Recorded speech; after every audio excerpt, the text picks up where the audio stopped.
Okay, hi everyone. So today let's discuss this interesting problem. So it says a hollow sphere is released from the top of an inclined plane of inclination theta. What should be the minimum coefficient of friction between the sphere and the plane to prevent sliding? Okay, so पहले हम first part discuss कर लेते हैं. इस तरह से हमारे पास एक इंक्लाइन सरफेस है, angle of inclination is theta, and यहाँ पर एक हॉलो स्फेयर है, and we have to find out the minimum value of coefficient of friction for no slipping. Right, so क्या करना पड़ेगा, एफ बी डी बनाते हैं, एम जी लगेगा. So you can take the component of M G sign theta parallel to the incline surface and M G cos theta perpendicular to the incline surface, then normal reaction and then friction force in the backward direction. This friction will be static friction because I am assuming the condition of pure rolling, right? Then ये जो sphere है कुछ accelerate करेगा in the downward direction with some linear acceleration a, और rotate भी करेगा इस तरह से with some angular acceleration alpha about centre of mass. Right, variables कितने, a, अल्फा, friction force, normal reaction. So चार इक्वेशन हमें चाहिए. दो इक्वेशन तो F is equal to M A से आ जाएगी, like net force parallel to the incline surface M G sign theta minus friction force that will be mass into acceleration parallel to the incline surface and perpendicular to the incline surface. देखो normal reaction will balance M G cos theta. So normal reaction का value तो यहाँ से directly आ गया, M G cos theta, sorry. Right, इस तरह से. Then third equation, torque is equal to I alpha. Torque about centre of mass. देखो बाकी के फोर्सेस तो सेंटर ऑफ मास से पास हो जाएंगे, टॉर्क आएगा सिर्फ फ्रिक्शन फोर्स का. कितना टॉर्क आएगा, F into R, that will be I about centre of mass into alpha. Fourth equation, that is the relationship between A and alpha, A is equal to R into alpha for pure rolling. Then we have to find out the value of friction force because हमें mu पे condition निकालना है ना, mu का value find out करना है. सो उसके लिए फ्रिक्शन फोर्स का वैल्यू फाइंड करना पड़ेगा पहले. सो देखो अल्फ़ा को हम एलिमिनेट कर सकते हैं, लाइक अल्फ़ा को आप, अल्फ़ा जहाँ पे भी होगा आप उसे क्या लिख सकते हो, alpha is equal to A upon R. So यहाँ से जो फ्रिक्शन फोर्स का वैल्यू आएगा that will be I A upon R, और ये जो एक आर है वो भी नीचे जाएगा, so R square. Now linear acceleration को कैसे एलिमिनेट करेंगे, यहाँ से आप लीनियर एक्सेलरेशन का वैल्यू फाइंड आउट कर लो, that will be G sign theta minus F upon M. So ये वैल्यू उठा के यहाँ पुट कर देते हैं. राइट, सो एक्सेलरेशन का वैल्यू है G sign theta minus F upon M. So check करो, जो फ्रिक्शन फोर्स का वैल्यू निकल के आ रहा है, मीन्स फ्रिक्शन वाले टर्म्स एक तरफ ले लो, so I upon R square into G sign theta, right, divided by like F वाले टर्म्स हम एक तरफ लेंगे और फिर उसे डिवाइड में भेजेंगे, so 1 plus I upon M R square. But friction पे एक कंडीशन है, that friction will always be less than और equal to its limiting value which is N into mu. N का वैल्यू हमें ऑलरेडी पता है, so this friction will always be less than और equal to M G cos theta, that is the value of normal reaction into mu. So mu का value देखो, M को हम नीचे ले जाते हैं, सो ये एम आर स्क्वायर हो गया एंड जी कैंसिल हो रहा है, राइट, और कॉस थीटा को भी उस तरफ ले जाओ, सो ये साइन थीटा का टेन थीटा हो गया. So mu is always greater than or equal to this value for pure rolling. Then mu का minimum जो वैल्यू निकल के आ रहा है, mu minimum that is tan theta divided by mr square upon I plus 1. Like ये जो I upon M R square था इसे मैंने नीचे ले गया, सो ये इस तरह से हो गया. राइट, देन आप किसी भी स्फेरिकल और सर्कुलर बॉडी के लिए म्यू मिनिमम कैलकुलेट कर सकते हो. जैसे हमें हॉलो स्फेयर दे रखा है, सो हॉलो स्फेयर के लिए we can put the value of I, that is 2/3 of M R square. So कितना हो गया, tan theta divided by 2/3 plus 1, that is 5. अच्छा, आई का वैल्यू यहाँ पुट करेंगे, सो ये कितना हो जाएगा, इन्वर्स हो जाएगा ना, 3/2 प्लस 1. सो ये कितना आ रहा है, 5, 2 tan थीटा डिवाइडेड बाय 5 आ रहा है. Right, so this is the answer of the first part. B की बात करते हैं, find the kinetic energy of the ball as it moves down a length L on the incline if the friction coefficient is half the value calculated in part A. Okay, so यहाँ पे क्या है कि हमें friction force का value दे दिया है, that is tan theta by 5, means जो हमने यहाँ कैलकुलेट किया इसका half. So friction force means coefficient of friction that will be half of this, that is tan theta by 5.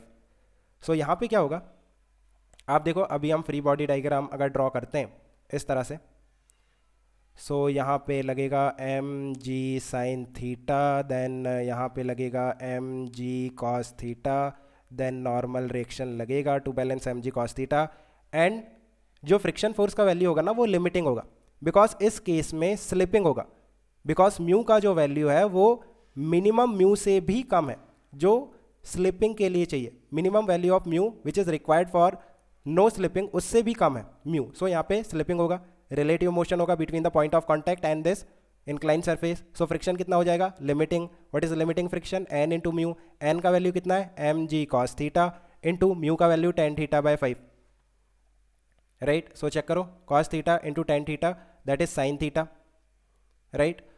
So यहाँ पे क्या होगा, ये किस तरह का मोशन होगा, यहाँ पे स्लिपिंग होगा, मीन्स ये प्योर रोलिंग नहीं है, this is not the case of pure rolling.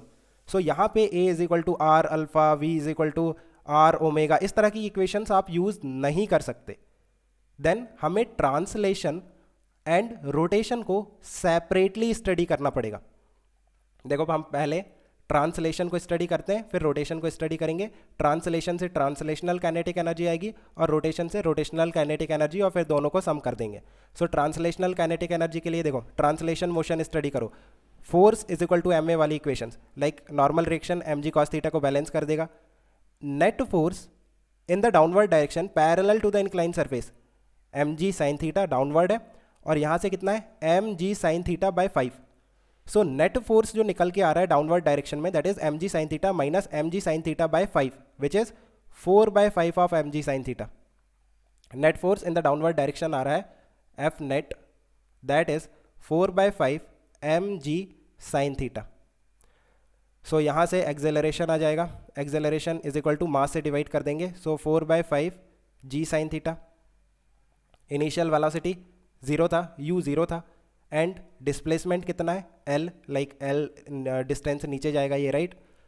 So final velocity का स्क्वायर माइनस इनिशियल वेलोसिटी का square is equal to 2 into A into S, ये इक्वेशन यूज करो to find out the value of final speed v square, u तो 0 है, is equal to 2 into acceleration is 4/5 G sign theta into S का value l। So यहाँ से v square आ गया, so translational kinetic energy will be half of m into V square, so half of m into 8/5 G sign theta into L. Check करो कितना आ रहा है 4/5 M G L sine theta, right. So this is the value of translational kinetic energy. अभी हम rotation में चलते हैं। सो रोटेशन में हमें टॉर्क चाहिए, net torque about the centre of mass. So देखो जितने फोर्सेस हैं, नॉर्मल रिएक्शन एम जी, वो सारे सेंटर ऑफ मास से पास हो जाएंगे। एक ही फोर्स का टॉर्क आएगा विच इज फ्रिक्शन फोर्स, इसका वैल्यू कितना है M G sign theta by 5, M G sign theta by 5 friction force into R, that is the net torque about centre of mass. So यहाँ से alpha निकाल लो, alpha will be net torque about net torque divided by moment of inertia about centre of mass. So moment of inertia will be 2/3 of M R square for hollow sphere. So यहाँ से देखो कितना आ रहा है alpha, M cancel हो गया, एक आर भी कैंसिल हो गया, सो ये जो 3 है ये ऊपर जाएगा, so 3 G sign theta divided by 10 that is the value of alpha, और ये आर भी है, हाँ ये आर भी आएगा ना, एक आर बचा हुआ है, so that is alpha, right. Now initial omega that will B 0। क्या हम इस तरह से यूज कर सकते हैं omega final minus initial omega square that is equal to 2 into alpha into theta. यहाँ पे हमें लीनियर डिस्प्लेसमेंट दिया था, बट यहाँ पे एंगुलर डिस्प्लेसमेंट हमें नहीं पता, लाइक इनिशियल ओमेगा तो 0 है, अल्फा का वैल्यू हमें पता है, बट ओमेगा फाइनल के लिए हमें थीटा भी चाहिए, राइट। सो ये इक्वेशन हम यहाँ पे यूज नहीं कर सकते। देन फिर कैसे फाइंड आउट करेंगे, देखो आप क्या करो, लीनियर मोशन में आपको सब कुछ पता है बिकॉज यहाँ पे लीनियर डिस्प्लेसमेंट दे रखा है ना बॉडी का। सो यहाँ से टाइम निकाल लो, टाइम तो दोनों के लिए सेम होगा ना, रोटेशन के लिए भी और ट्रांसलेशन के लिए भी। So v is equal to U plus A T, so u 0 है, सो टाइम जो लगा है ना to move to cover that distance that will be v upon U, v upon A, sorry v upon A. So final velocity देखो, final velocity कितनी है under root of 8/5 G L sine theta and divide it by acceleration, value of acceleration देखो कहाँ है, ये रहा 4/5 G sign theta. सो 4/5 G sine theta से इसे डिवाइड कर दो इस तरह से एंड कैलकुलेट करो। एक काम करते हैं, इसे इस तरह से लिखते हैं, रूट में ये हो जाएगा 25 and divided by 16 G square और sin square theta. So check करो कितना आ रहा है ये 5, ये 5 टाइम्स हो गया, ये 2 टाइम्स हो गया and G sign theta. So G sign theta, so यहाँ से एक बार कैंसिल हो जाएगा। सो कितना आ रहा है 5L divided by 2G sign theta. Check कर लो, ये 5 है और ये L है और ये 2 है और ये G है और ये साइन थीटा है, बाकी सब तो कैंसिल हो गया राइट। इस तरह से this is the value of time.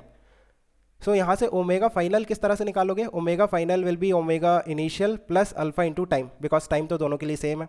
So omega initial 0, alpha का वैल्यू चेक कर लो, अल्फा का जो वैल्यू है that is 3G sin theta divided by 10 into R into time से इसे मल्टीप्लाई कर दो। So into under root of 5L divided by 2G sign theta, that is the value of final omega.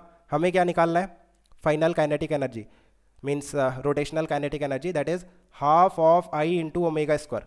सो देखो let me write it, half into I का value 2/3 of mr square into omega square. So 9G square sin square theta divided by 100 R square 5L divided by 2G sign theta.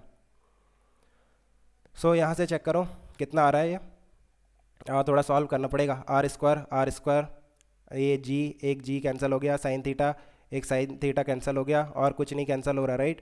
So M G sign theta L ये तो बाहर आ गया, अब बाकी बचा हुआ check कर लेते हैं। सो 3, ये 3 टाइम्स हो गया राइट एंड 5 और ये 20 टाइम्स हो गया राइट एंड ये 2 से ये 2 कैंसिल हो गया। सो 3/40 mgl sign theta. So this is the value of rotational kinetic energy. और ट्रांसलेशनल काइनेटिक एनर्जी चेक कर लो 4/5।